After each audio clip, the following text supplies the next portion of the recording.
Tai ypatinga diena.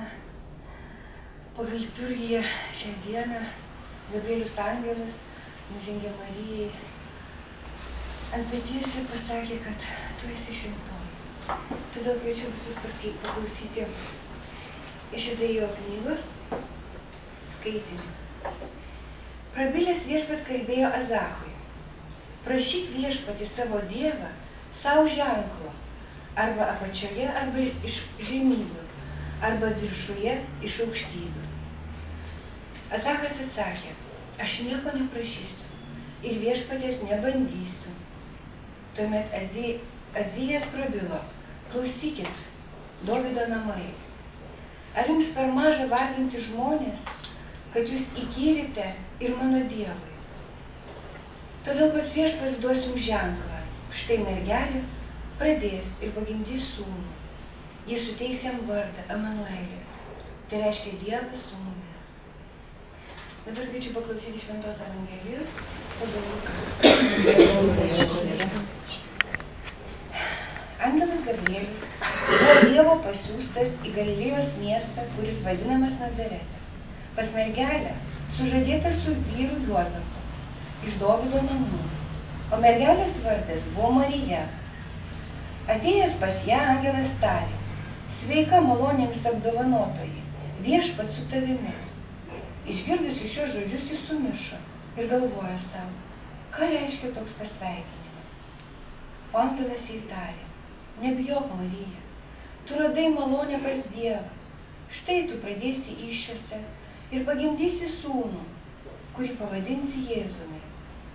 Jisai bus didis ir vadinsis Aukščiausiojo sūnus.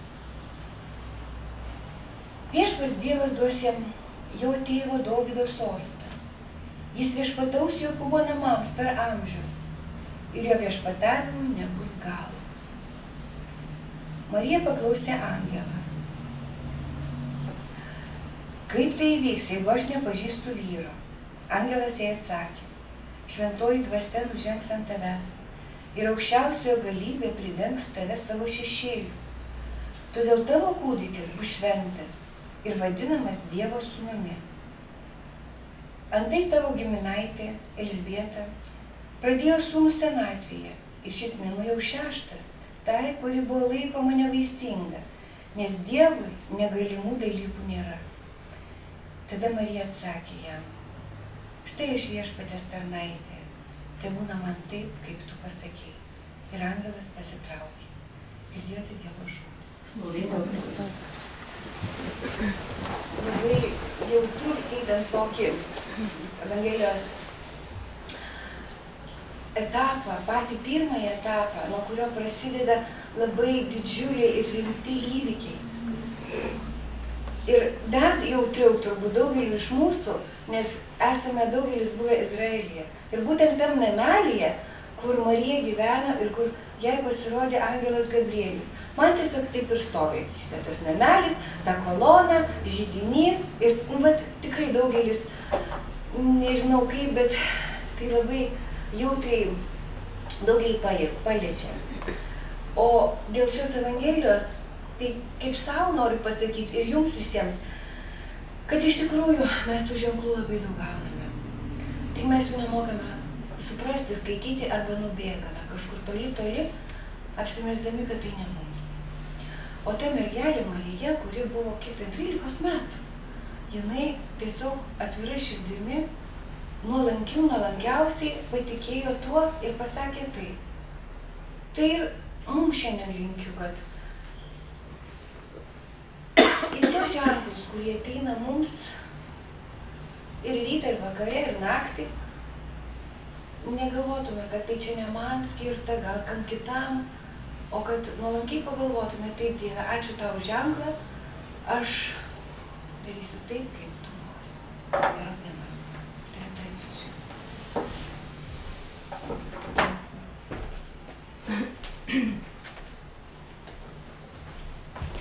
Garbė Jėzui Kristui. Ačiū Jūratei. Tikrai jautėsi, kad Jūratė jaudinasi šią vietą Evangelijos skaitant. Tiesiog dabar pratęsint, paklausykime, ką mums sako žodis tarp mūsų. Nebijok, Marija, Marijai tikrai buvo nelengva priimti angelo žodžius, juk ji buvo jau susižadėjusi. Bet to išgirdusi, kad pradės iš šventosios dvasios, Marija tikriausiai sunerimo, kad Juozapas veikiausiai ją paliks, o jei ji bus ne iš čia. Bet be ją globojančio vyro, kaimelio žmonės ją visiškai atstums, jei tęs kęsti gėdą ir sunkumus, galbūt bus užmušta akmenėmis. Rodos Dievas ant Marijos pečių užvertė labai sunkią naštą. Ji liko sumišusi, sutrikusi, net nusigandusi. Bet jei Marija buvo tokia sutrikusi ir nusigandusi, kaip ji gebėjo sutikti su tokiais angelo žodžiais? Gebėjo, nes Marija buvo malonės pilnoji. Malonė tai mums visiems laisvai Dievo liejama dovana.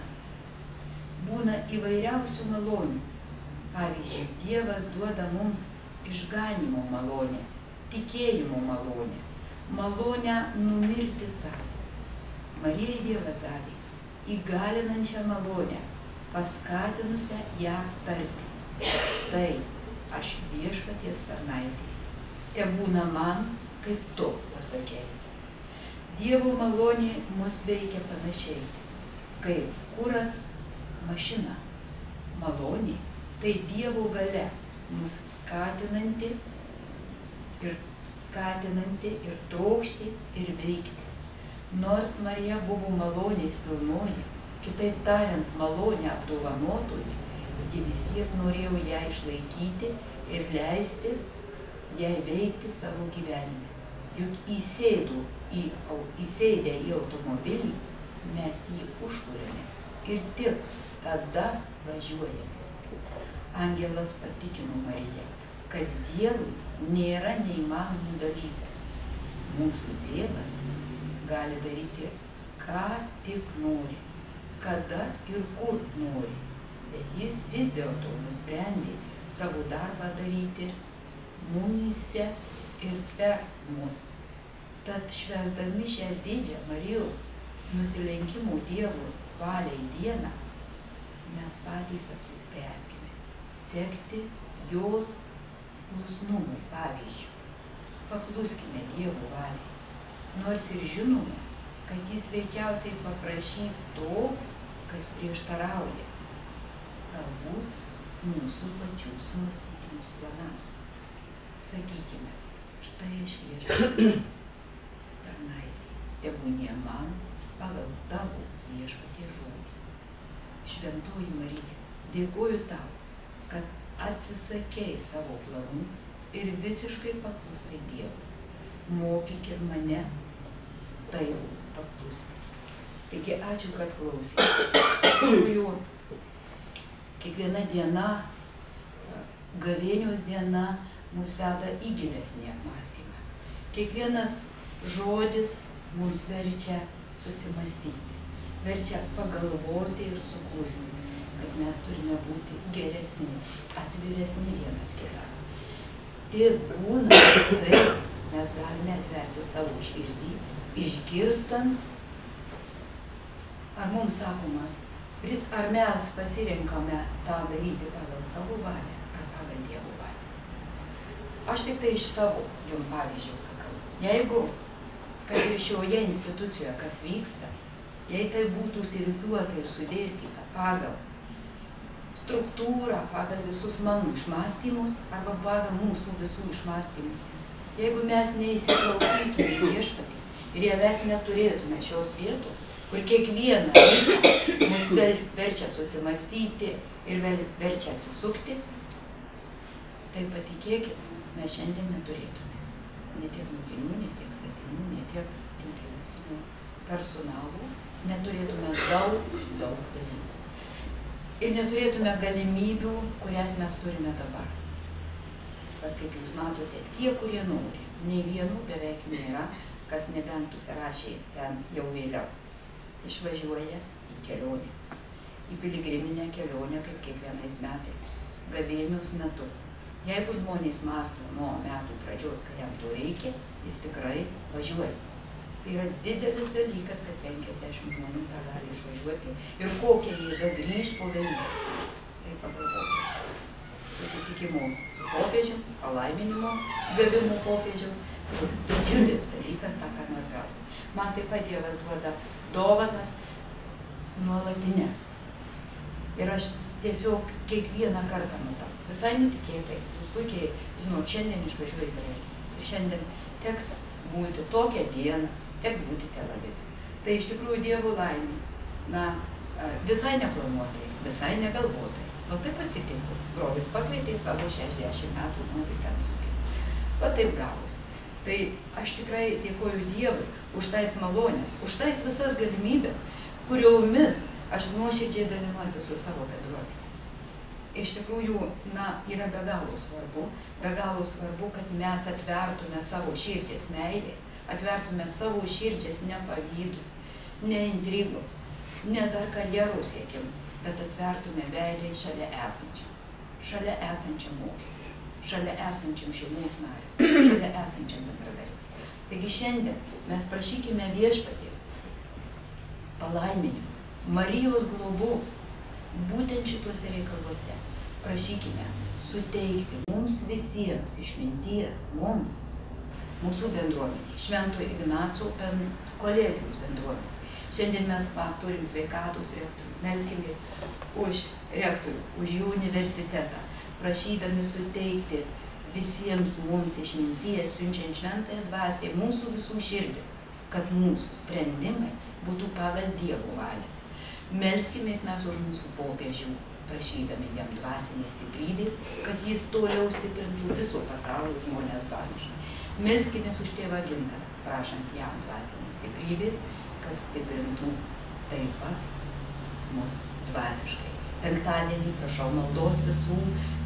Tėvas Gintaras ir Aivaras lankysis pas premjerą. Labai rimtais klausimais mes turime apsilankyti kartu, bet aš melsiuosi Izraelyje tuo laiku. Iš tikrųjų 11 valandą bus priėmimas būtent dėl mūsų svetingumų programų, dėl visų kitų dalykų, kur sprendžiasi taip pat rimti kolegijos reikalai, gaunant patalpas Palangoje. Tai aš tikrai prašau maldos penktadienį, kadangi nebūsiu, ir galvokime apie tai. Prašykime Viešpaties, jei Viešpats laimino, Viešpats laimins mus visuose darbuose. Melskimės mes taip pat už prezidentę, už premjerą, už vyriausybės vadovus, už mūsų Seimo narius, už mūsų švietimo ir mokslo ministerijos vadovus, nepykdami, nesiųsdami pyktį, bet prašydami jiem išminties, siunčiant Šventąją Dvasią jų širdis, kad būtų dirbama mūsų tautos labui, mūsų ugdytinių labui, mūsų šalį.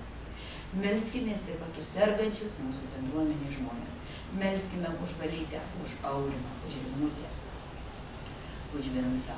Melskime už Birutę, melskime už visus kitus, už Albinutę, už jos seseris, už ekscelenciją. Na, matys, kaip Žanė ten sekasi, melskime jam, nežinau, nei jokių žinių, bet Dievas tą laimina, jo pasirinkimą. Melskime, prašykime Marijos globos. Taip pat nepamirškime mūsų išėjusių žmonių. Melskime už mūsų mokinę Ritą, Simoną, Darių, Alfonsą Kazį, Aušrą, Liliją, Ingridą, Mariją, Rimantą, Ireną, Violetą, Sigitą.